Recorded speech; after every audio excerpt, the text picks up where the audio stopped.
Good evening. I want to get the definition of a word on my program tonight, the word confidentiality, related to AIDS. But first, here's Ted with a rundown. Yesterday's test of the cruise missile in northern Alberta was a success, or was it? Tonight, Webster gets the Liberal view on cruise missile testing from MP for Sudbury and Grit defense critic Doug Frith. The cry of "Rep by Pop" is on the lips of Vancouverites as Ottawa contemplates axing the Vancouver-Kingsway riding. The plan is to allow Vancouver 4 MPs instead of the present 5. Later on Webster, NDP MP for Vancouver-Kingsway, Ian Waddell. But first, will the fear of an AIDS epidemic eclipse the rights and freedoms of the individual? The threat of a mandatory blood test for AIDS could soon become a matter of both policy and prevention. In the studio with Webster, John Dixon of the BC Civil Liberties Association and Vancouver's medical health officer, Dr. John Blatherwick. And first to John Dixon. John, you issued a fairly comprehensive statement on your BCLA's attitude towards AIDS. And it surprised me. It contained some very positive actions. Spell out for me the main points in your policy statement on AIDS. Well, it may be hard for people to realize it after the last couple of days of my treatment in the press, but we are the Civil Liberties Association, and we were concerned to produce something like a Bill of Rights for those who are afflicted with AIDS or suspected of being afflicted with AIDS.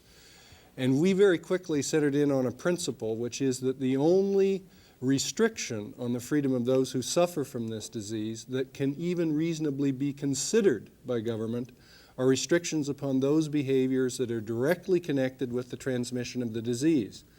We also think that if we expect to have any kind of luck with our educational program, that we must mount far more energetically.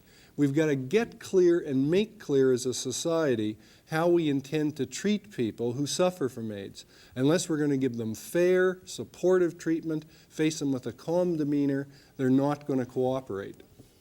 Now, finally, before we decide how far we're going to go in protecting the rights of individuals who have this disease, we wanted to answer the question, do we think that government has any legitimate claim to jurisdiction in this matter? That is, if we face a communicable disease, which is lethal, and for which there is no treatment, does society at large, does the state, have a right to use statutes and regulations to try to fight it? And the answer to that, as far as we're concerned, is just absolutely yes. Must be yes. But yes. But you must avoid at all costs unfairness to any specific high-risk group in the community who may tend to become very fearful and non-cooperative. Absolutely, and that's our business. And I take it that any system of tracing and contacting those people who have had sexual relations with people who are identified as infectious has to be undertaken with the maximum amount of confidentiality consistent with getting the job done. Right. Now let me put that to Dr. Blatherwick. The Civil Liberties Association supports the designation of AIDS as a reportable communicable disease. Right. And is that done now? Clinical AIDS is a reportable disease in British Columbia. That does not mean the 15,000 people estimated who are seropositive with the antibodies. That's right. That is not reportable at this time, nor are the people who are diagnosed as ARC age-related complex. That is not a reportable disease at this time. It's only AIDS itself. Clinical AIDS, those people who had the virus infect them, had the harm done to their T cells, and then get a disease that causes what we call clinical AIDS. And when that's reportable to you and to the provincial laboratory, that stays totally confidential. Stays totally confidential. We do not run around giving names. We do not confirm things that appear in the paper. The Civil Liberties Association recommends the tracing and identification of sexual contacts, correct? Yes. Is that being done? On a voluntary basis, of those people who go to the testing clinic, they will follow up contacts of those people that ask for them to follow up their contacts.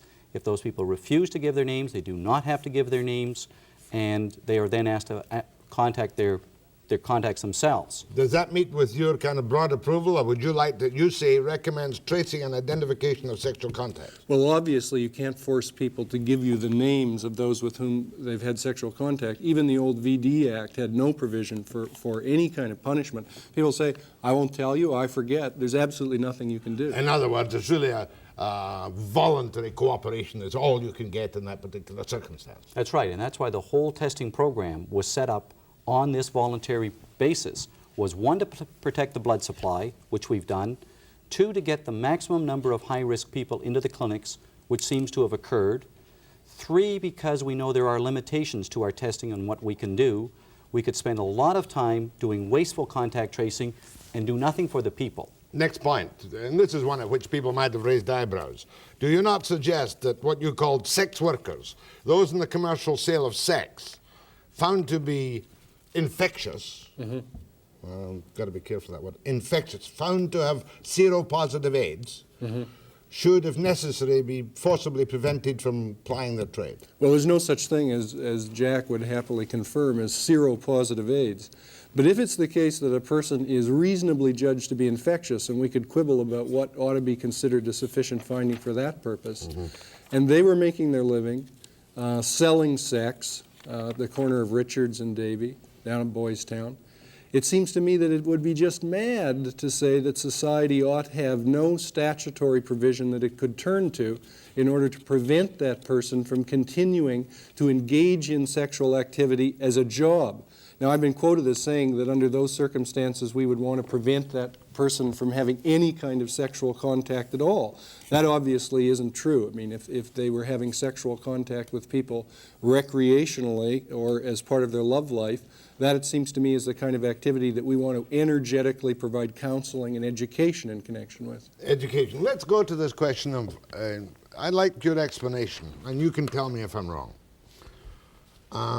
You reckon, by the tests already made, that we have about 15,000 people who carry the positive antibodies. Is that Right. correct? In The British big- Columbia? That's right. That's the big box. All right. A brutal question, or a straightforward question.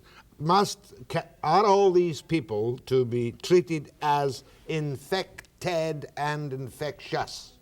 We have to assume that they are both infected and infectious until we get tests that tell us differently.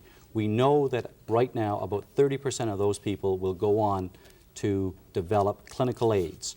So we have to, at this present time, consider that those have the potential to be infective and to be infected. Right at the moment, though, you have no test which says, yes, you have the positive antibodies, and yes, you are infectious. The best way to explain it is with hepatitis. When the Australian antigen came out, it told us that we had a big box of people who had been exposed to the virus. Then the second generation of tests were the core tests and the surface tests that then allow us to say, this person's been exposed but is well, this person is continuing to be infective. When we get to the second generation test, we can sort out that box. For the time being, we have to consider all the people in the big box potentially infective. And in the smaller AIDS box, we mustn't talk about AIDS carriers now. We've got Clinical AIDS is probably the best term to use. You've got positive antibodies, positive AIDS you could call that. Right. And the others are AIDS, clinical AIDS. The clinical AIDS have the And Kaposi sarcoma. we have 211 in that box, dead and dying. Right. Yeah. And then a sub-box, a small sub-box of about 500 to 1,000 off of the main box that we call ARC, age-related complex. Some of those go on to clinical AIDS, some of those just stay as ARC, and we don't fully understand it. ARC probably needs to be considered part of the clinical syndrome. Mandatory testing. I know you have a strong position. I noticed down in Atlanta, Georgia, the Americans have said no to mandatory testing. What do you say? It seems to me that blanket mandatory testing is crazy and, as Mr. Blatherwick has pointed out, a waste of time. But if it's the case that we have an infectious person before us and they say, I have had sexual contact with John Doe, all right, or John Dixon, and we then get in touch with Dixon and we say, you know, the bad news is you've had sexual contact with somebody who has AIDS. The good news is that we're here now to offer you some advice. And we would like to know whether or not you, in your turn, are infectious so that we can contact people that you may have had sex with other than the first person. It seems to me that if, as a community, we have a real big vested interest in slowing, retarding the spread of this disease. It ought not simply be voluntary for me to provide the community with the kind of information it needs to know whether or not it's worthwhile to continue to pursue the tracing process. I think that the community should have the right to say to me under those conditions, we require you to provide us with whatever evidence we think would be best for us to have in order to know what to do next. Mandatory to a point. Yes. Every time we come back to this, I've got to take you all the way back to the first step. Before you can get that second contact trace, you have to have the first person in. The first person isn't sick. The first person comes in voluntarily to find out what his status is. If from that he knows that he's going to cause problems for his partner down the way, and we don't get this person, then you can't do a mandatory test at this end. That's why we've elected to not do that mandatory. It would be nice if you could get the people to come in and then make it mandatory, but you've got to remember it's an entry system where they're not sick. So if you block the entry system, you kill the knowledge. More with Dr. Blatherwick and John Dixon, Medical Health Officer for Greater Vancouver or Vancouver? Vancouver. Vancouver. And John Dixon, President of the BC Civil Liberties Association. And some calls from you too after the break.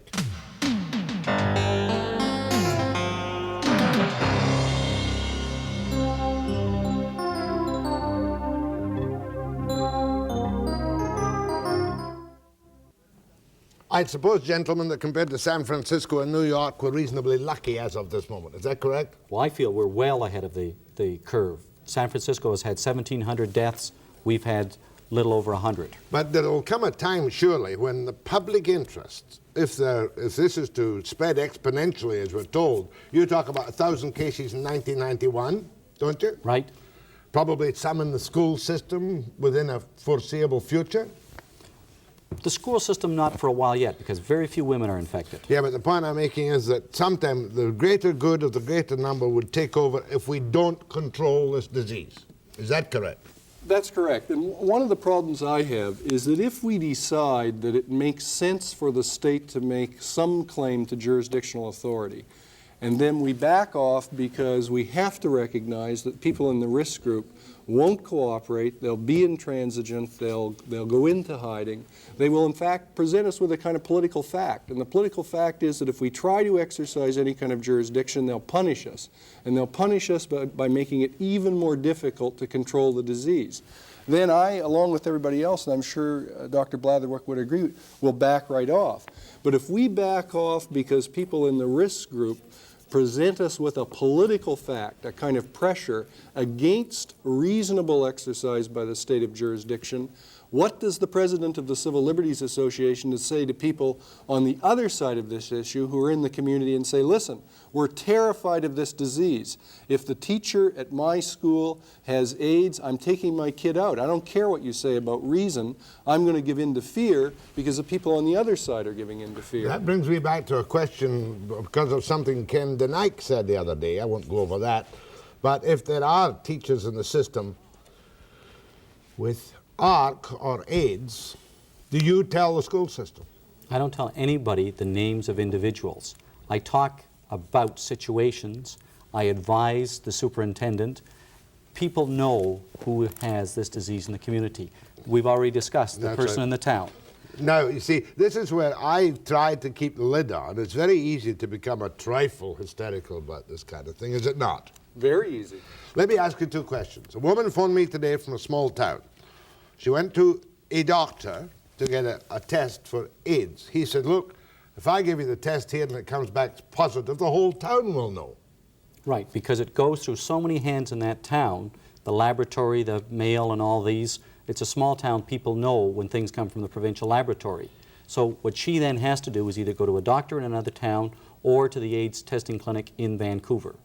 Until such time as it's dispersed throughout the province, she would have to come to Vancouver. Next question, is there a test for newborns? A question from a prospective foster parent or adoption parent or something like that. It's the same test that we would have for the adults, and unfortunately that will become a major question, and quite likely people will press to have a positive or negative AIDS test now, on is there. it an interference with civil liberties if we begin to give tests to everyone who enters hospital?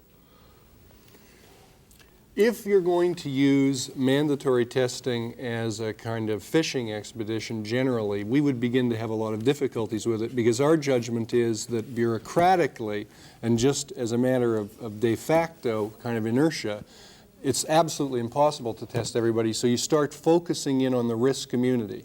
Now, tragically and coincidentally, the members of the risk community are also the members of a group that is very commonly discriminated against. And what that kind of mandatory testing would turn into would be, it seems to us, an unfair imposition, a discrimination against the homosexual community. Quite obviously, 5 years down the road, a young couple about to get married are quite liable to say, in unison, let's both have a premarital test for the positive AIDS. We might make it compulsory. We did for syphilis in many provinces. Oh, I didn't know that. Well, it was very common. In Alberta, before I got married, you had to submit for a syphilis test. And I probably is still in place in many of the provinces. So that was a standard practice. So they're quite likely that that will come with this disease, and that the benefit will be if there's some treatment or cure or something down the line. But quite likely that'll occur. What's happened in San Francisco, the reason we know the 1 in 200, is they anonymously tested the bloods that were being submitted for premarital, for syphilis testing. So we need it. We also have the issue about how many bloods should we be testing to find out what the incidence of this disease is. And many of the hospitals in the United States routinely have all the blood submitted for testing tested anonymously to find out what is the incidence. And that's part of the conference down in Atlanta, Georgia. Now, this whole question of the compulsory and the testing on that is being addressed right now by a large group of the best epidemiological minds in the world. I don't have a better answer than they do. That's not an interference with civil liberties, though. No. Go ahead, please. Good evening, gentlemen. I've been following the AIDS problem for some time, and I feel that we should be taking more leadership, not waiting just for the states, but implementing things quickly. And another point I'd like to make is that we've been talking about just the problem of prevention, and we're not really doing enough to encourage people to come forward. Like me, I've never, I'm not a homosexual, but I may have had contact with females that may have picked up the virus. We should have people coming in for non-mandatory testing at this point, and you know, if we can encourage them through tax cuts or something like that, and with mandatory testing, if it gets too bad, we can always, if we have to take a measure, if say it got so out of hand, we could implement cards as identification that we have been tested, not saying if we were positive or negative, and have them be submitted with ID when we go to the bank and when we do some of the things that we just can't go in hiding with. Okay. But a negative test doesn't tell us anything. Negative test to a high-risk person means that in the next 6 months' time they could still become positive. Oh, come so on. we can't start hiding behind this. If you're a high-risk person, you should be getting tested now. We need to have our education program. He's right. We need to be telling people who are at high risk to get in for testing. Since I started talking, the lab is booked up till late into March to do the testing. You can't get a test now at the provincial lab until past March 24th because so many people have gotten concerned. But we don't want people to get tested by going to give blood. That's right. That's the major thing, was we must protect the blood supply, and we've been doing that very well. But testing is available. If he had high-risk sex with multiple sexual partners, then he should go get himself tested, and it's available. But we don't need cards or identification or marks on our They're foreheads. useless. They're They're useless. You can be infectious a week after you have. Go ahead, please. Yes, Jack. I'm presently a student nurse at Langara, and one of the things our instructor told us was that health workers are in the high-risk group. And I was just wondering how critical this testing would be of people who work in hospitals. It's not, because again, that's not the major route of transmission. You're at a high-risk group if you prick yourself with a needle from a patient of which you don't know the status of that person. But in general terms, the high-risk group is multiple sexual partners, anal intercourse. And more after the break.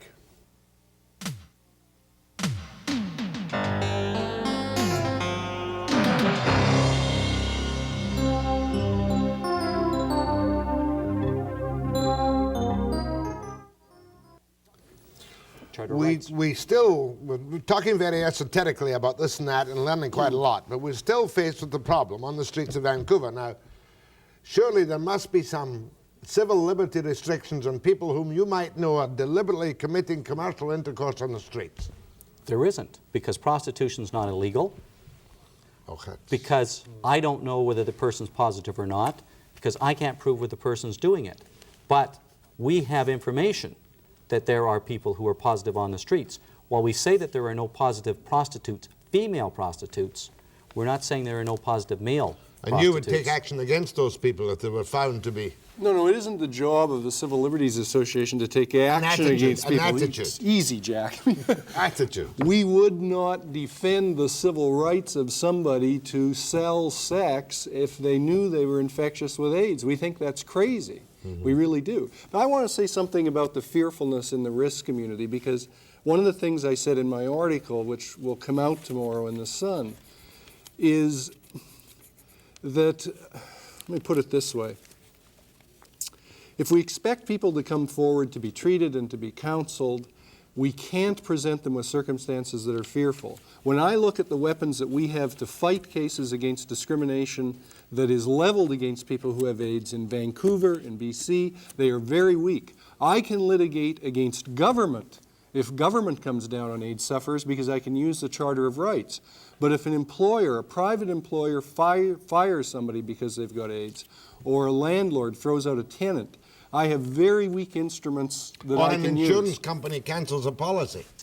Well, that's a separate question, and I would like to consider just exactly how legitimate that is. But we need something like LA County has put in place, which is bylaws, metropolitan area of Vancouver, amendments to the Human Rights Code of BC that make discrimination against AIDS sufferers or those suspected of having AIDS illegal. If I have that weapon, then I can litigate in a much broader class of cases where AIDS people are discriminated against. Provided, of course, back to Dr. Blatherwick, the requirements of public health of an infectious person is assured for the public.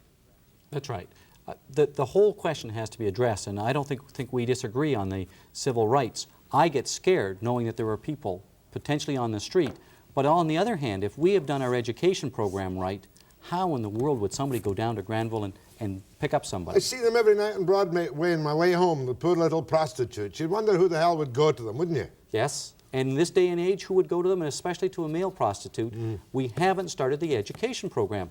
24th of February was the CPHA start date. They have this nice little booklet that they're now produced on it.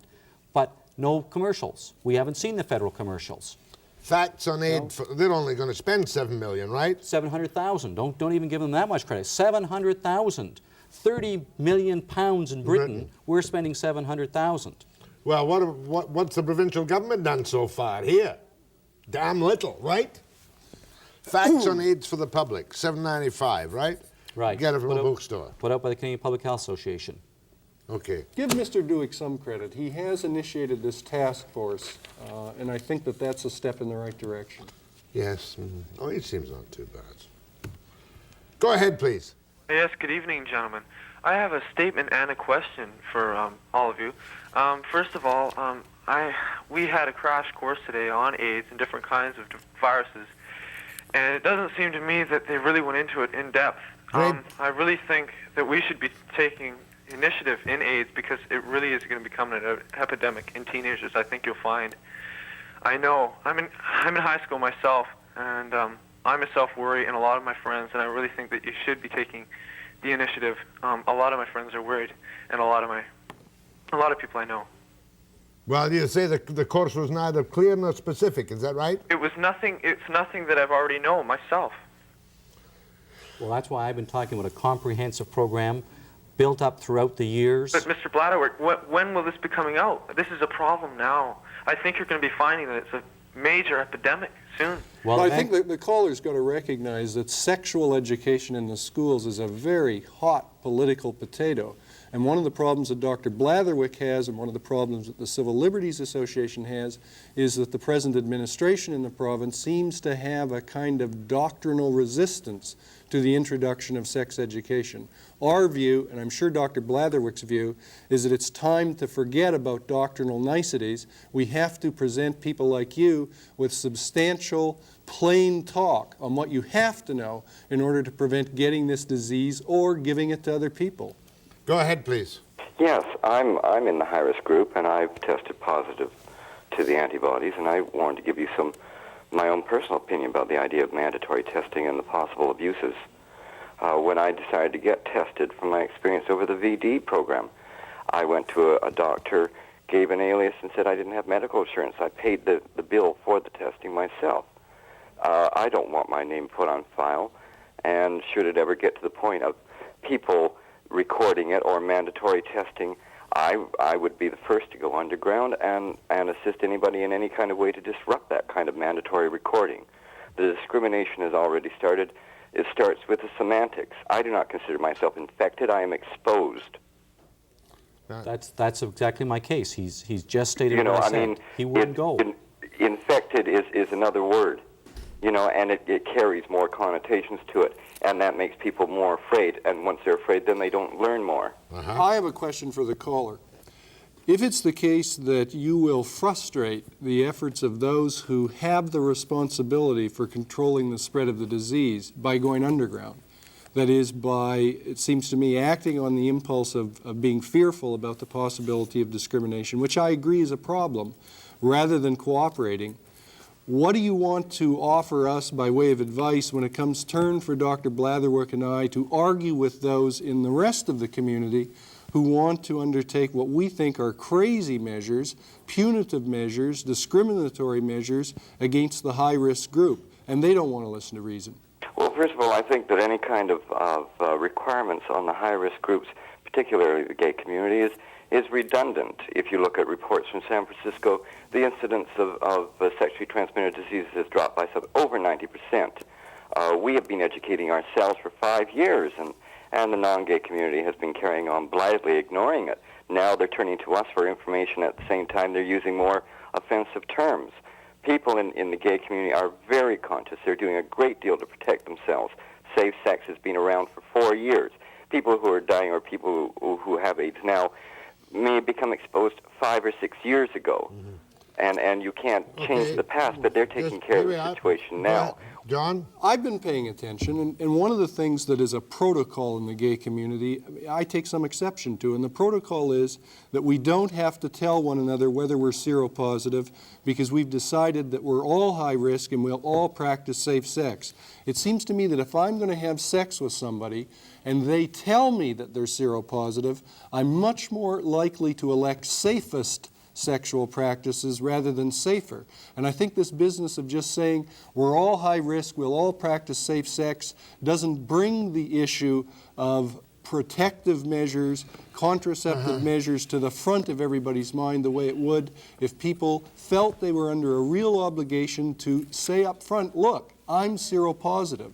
What are we going to do now? Now, one short call from Prince George and I must finish this segment. Go ahead, please. Yes, gentlemen, this might show my ignorance of the actual testing procedure, but I was wondering, with all the argument about civil rights and so on, I was wondering if there's any chance of, in the future, there being a type of test that a person can do at home. Home tests. They've been touted already, but none of them have appeared on the market. Gentlemen, this is not your first appearance on this program this year, and it will not be the last, Dr. John Blatherwick. And to you, I'm grateful for your report on the Civil Liberties Association attitudes. I shall be back after the break.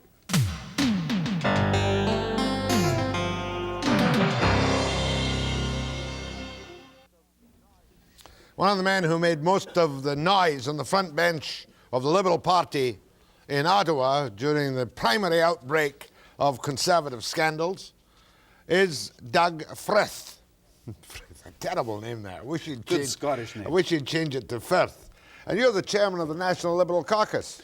Well, I was, but I've now, 3 weeks ago, stepped aside. I'm now chairman of the election readiness for the province of Ontario. So I'll be focusing almost all of my energies at the next... $5 million bucks in the hole on your campaign funds. Well, we're less than that today, but you're right. We got a big job ahead. And even with the polls, you're going to find it difficult to collect money in the West, aren't you? Well, I think that in the polls, Jack, it should begin to get a little easier for us to raise money. Certainly easier today than it was 2 years ago. I was determined not to talk to you about scandals, you know, because I remember the bad old days of some Liberal incidents many years ago. So let's start with the cruise. Is it the policy of the Liberal Party to refuse the cruise? Well, the party passed a resolution in November opposing testing of the cruise missile. I've indicated that as the defense critic, I'm going to be recommending to my caucus colleagues that we enact a section of that agreement that allows, with 12 months' notice, to serve notice to the United States that beyond February of 1988 that we should not be testing the crews. But right as of this moment, the missile was tested over the Beaufort Sea and Primrose Lake yesterday, correct? That's correct.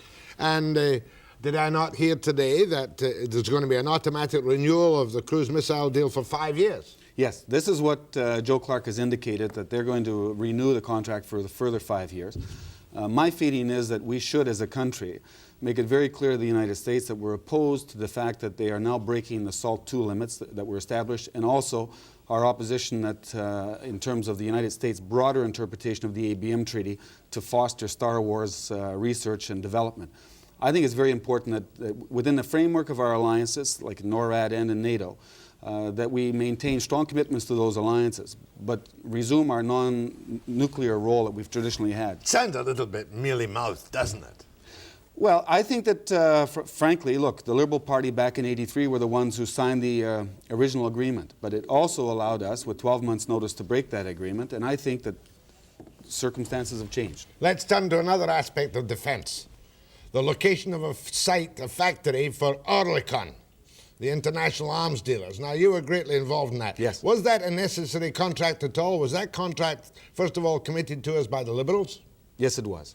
So $1 billion? No, it was originally set at $600 million, and then subsequently to the awarding of the contract, the costs have risen to somewhere around $1 billion. The Oerlikon, the low-level air defense system, was a requirement. It's needed to protect our troops and our air forces. You're all agreed in that. Germany. Where you disagreed are the additional unauthorized, suspicious expenditures in the establishment of the factory.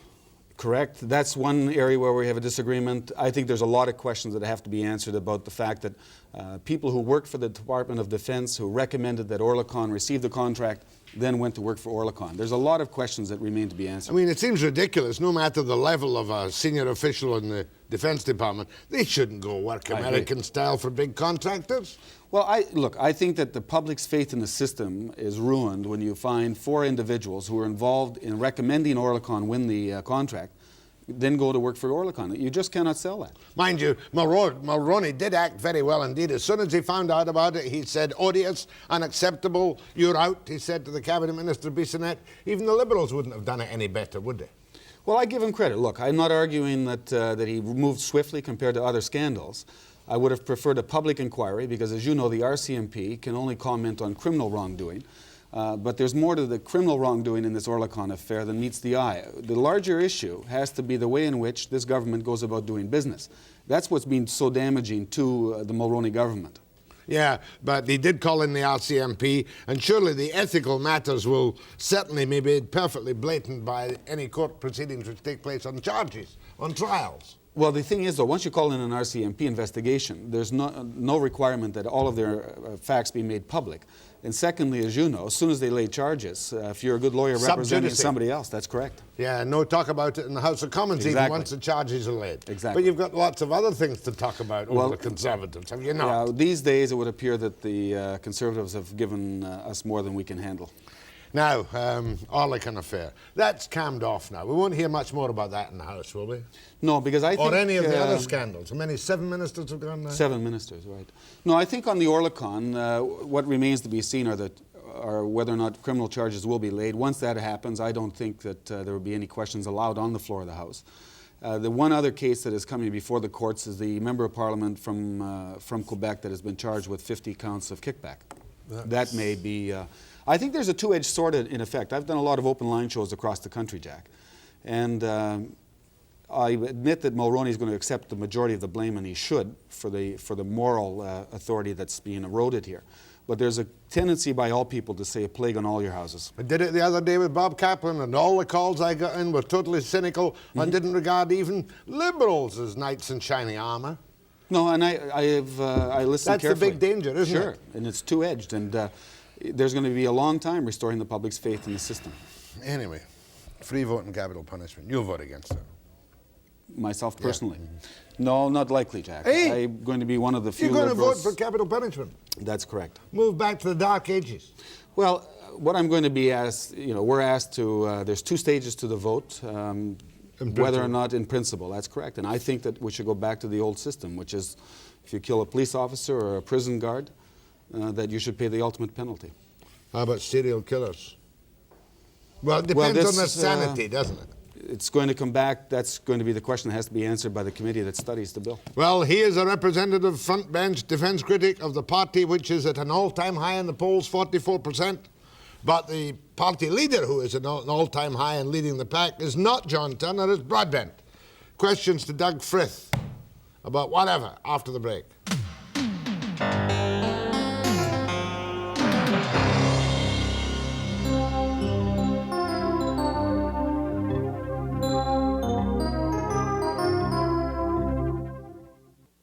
I always try to educate people from central Canada and remind them, despite what I hear in certain national radio programs, that things are not good in this country. People are so cocky about how good it is in southern Ontario. I know. They forget the rest of the country, don't they? Well, I live in northern Ontario, so I have some ideas about what's happening here in Western Canada. You're not in the... But the economic growth is being shared unequally. Go ahead, please. That's exactly the point I wanted to make. We're getting a little tired of the foul-mouthed Liberals across the House ranting about the scandals. Nobody's happy about these scandals. But what we really want to see you talk about is the regional economic problems we have. We've got a great economy in central Canada. The Conservatives seem to have done an excellent job, but we have serious economic problems in the West and in the Maritimes, and that's what we want to hear the Liberals screaming about. Yeah. Well, no, he's got a point. We've indicated last week in our budget response that, in effect, what you have here is an unequal sharing of the economic growth. When you talk about central Canada, in effect, Metro Toronto is doing extremely well in terms of growth, and very little is happening north of Toronto. I suppose the Golden Horseshoe is sharing in it, but there's developing the haves and the have-nots in this country. And if that's your vision of the country, then I suppose deregulation will solve all of your problems. In my opinion, the central government is going to have to step in to aid these regions of the country that are not sharing in the economic growth. Here. Go ahead, please. Hi, Jack, gentlemen. I just wonder, is there some magic formula that picks policemen and guards out of everybody else? For capital punishment? Yes. There's no magic formula. Look, when we have this discussion, and I know that the debate is going to be very emotional, I'm not frankly looking forward to it. I would have preferred not to have had to deal with the reestablishment of capital punishment. I wasn't there during the debate in the 1970s. It may be that I'm open because frankly, in this debate, there's going to be a number of us who have preconceived ideas. If the debate makes me change my mind, that's fine. I have... as I've indicated to you, there's 3 more months before the vote. Sorry to interrupt, but I'm just wondering, like, what difference is it your kid or your wife or somebody else? Are they not just important? As important, I'm sorry? Well, the point I was making is that depending on how the bill is interpreted when it comes back, but there was in effect, a law some years ago that if you premeditated the murder, or if you killed a policeman or a police guard, then you paid the ultimate penalty. That then was changed back in 1976 during the abolition. I know, there is a point. I won't take up your time, Jack, Thank but you I very just much. think that, what's good for the goose is good for the duck. Just because I'm not a RCMP officer or a guard, and I'm killed or my wife is killed, I don't think I should be treated any different. Goodbye, thank you. Go ahead, please. Yes, I'd like to know what Mr. Fritz's views are on nuclear-capable warships coming into Canadian ports. Oh, yes. Well, look, my personal belief is that the majority of Canadians want Canada to belong to NORAD, want Canada to belong to the NATO alliance, and with that comes the responsibility of ships from our allied countries entering our ports. But what about the possibility of a nuclear accident in say, a Vancouver harbor? Well, we're either part of the nuclear deterrent with the Americans or we split away one way or another.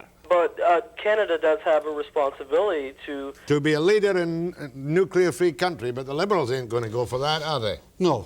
We believe very strongly in our alliances, unlike the NDP party, who do not want to belong to NATO. The Liberal Party wants Canada to belong to NATO. Now, within that framework, there's a lot that we can be doing to push Canada's traditional role as a non-nuclear power. Go ahead, please. Hello, Mr. Frith.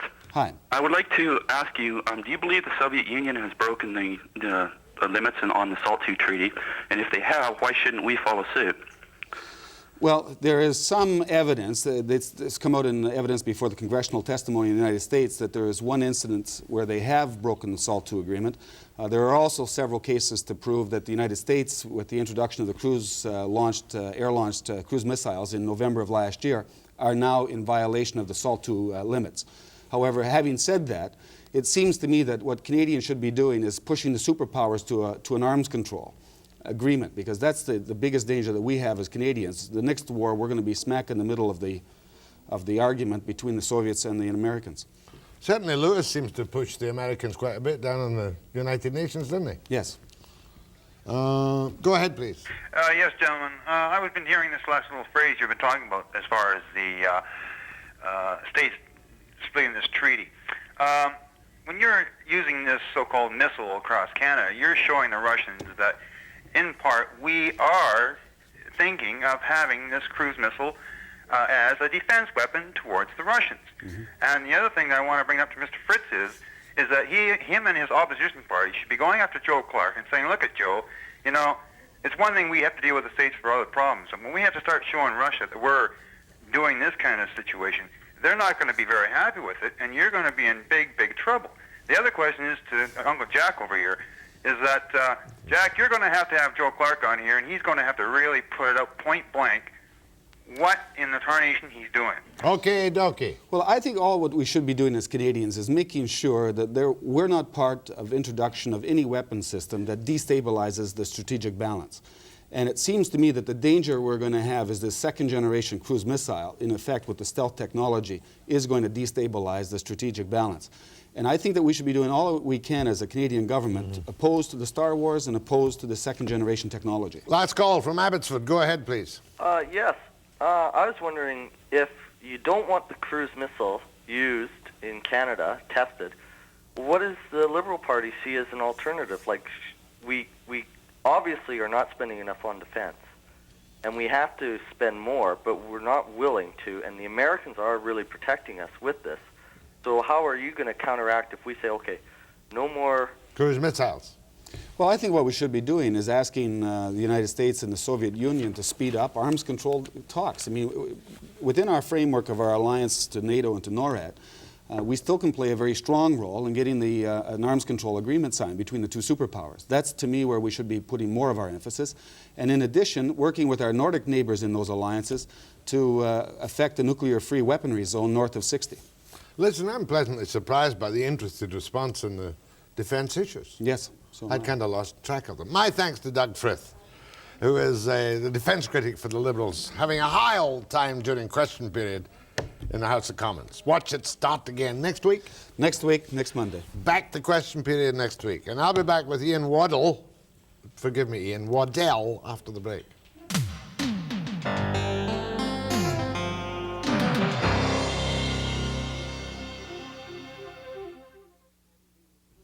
Some MPs lose their seats by defeat. Others lose them occasionally by the sleight of hand of redistribution committees. Listen to Harvey. This is the final report of the BC Electoral Boundaries Commission, just released in Ottawa, and inside some important changes for the province. BC now has 28 MPs in the House of Commons, but after the next election there will be 32. 4 more, mostly in rural and suburban areas because of population growth. But the city of Vancouver will lose a riding. Vancouver-Kingsway will be carved up. Part of it going into Vancouver East, some into Vancouver Quadra, and the rest into Vancouver South, giving Vancouver 4 ridings instead of its current 5. And here's the man sitting on the disappearing constituency, Ian Waddell, Vancouver-Kingsway. For how long now? Well, I guess I'm in about my 8th year now. You beat Simmer Holt for that, didn't you? That's right, twice. That's a long time ago now, isn't it? 79 and 80. Well, is it not proper, though, that the interior ridings, because of their large sizes, had to be maintained, and that it's quite logical to take out one of Vancouver's 5 seats, giving you an average of 100,000 No, each? it's outrageous. Oh, I mean, I thought, outrageous. look, MPs are supposed to represent people, not mountains, Right. Jack. Mm-hmm. We have a thing called rep by pop. Mm-hmm. You know, it's a new, old principle. We have these big rural ridings, but you can phone, you can use communications. You don't have to make them huge and take ridings away from the city. And that's what's happening. Vancouver, which is Canada's third largest city, when other cities are gaining seats, Vancouver is going to lose 20% of its representation. That means someone like John Fraser will have to represent, if he's re-elected and stands, he's going to have to represent 107,000 people. Someone in a rural riding, or even in Capilano, over the water there, will represent something like 72,000 people. That's not fair. All right, what was the logic behind? You must have read this. You must know this Boundary Commission report off by heart. I know it inside and outside now. What was the logic for the? Well, judge? all right, the so-called. I mean, I agree with you. I think it's terrible to take a seat out of Vancouver and put them up to 100,000 people. I mean, we're getting 4 new ridings. There's no objection that the suburbs should get more ridings. There's no objection the island gets another riding. But the problem we had was they never told us this was going to happen. They published a report, and the report said no change in Vancouver. So we didn't go to the hearings. What do you mean? They published a report in August saying, here are our proposed changes. And we didn't go to the hearings because they said no change in Vancouver. Then they went out to, and they went in the Kootenays, where there are 3 Tory MPs who were now going to have to share 2 seats. And what happened was that they simply said, oh, well, we better get another riding there. And they said, where will we get it? Well, we'll just take it from Vancouver, with not even consulting the people of Vancouver. Were there scheduled hearings in Vancouver to which you could have attended? On the first map, on the map that said we're going to keep Vancouver. You don't attend hearings when they say they're not going to do anything with your riding. So we really got poorly treated in Vancouver. You would have been at the hearing screaming your head off. You bet. I would have been right there. Well, there'll have to be new hearings now, won't there? No, not at all. The only remedy that I've got, and it's not just me, it's really the people of Vancouver, I think, too. Because you could be beaten. Sure, of course. The only remedy, quickly. The only remedy is to go to a House of Commons committee, get them to recommend to the Boundary Committee to change their minds. And that's my remedy, and that's why I need some support from Vancouver. And you've got kind of all party support. Got good support. City Council, other MPs, other MLAs. I'm sorry I foreshortened you tonight. That's 2 ways you're foreshortened. Yeah. Lloyd Axworthy tomorrow, and a bash on the Granville Island Market. Yes, that's about it. 5 p.m. precisely.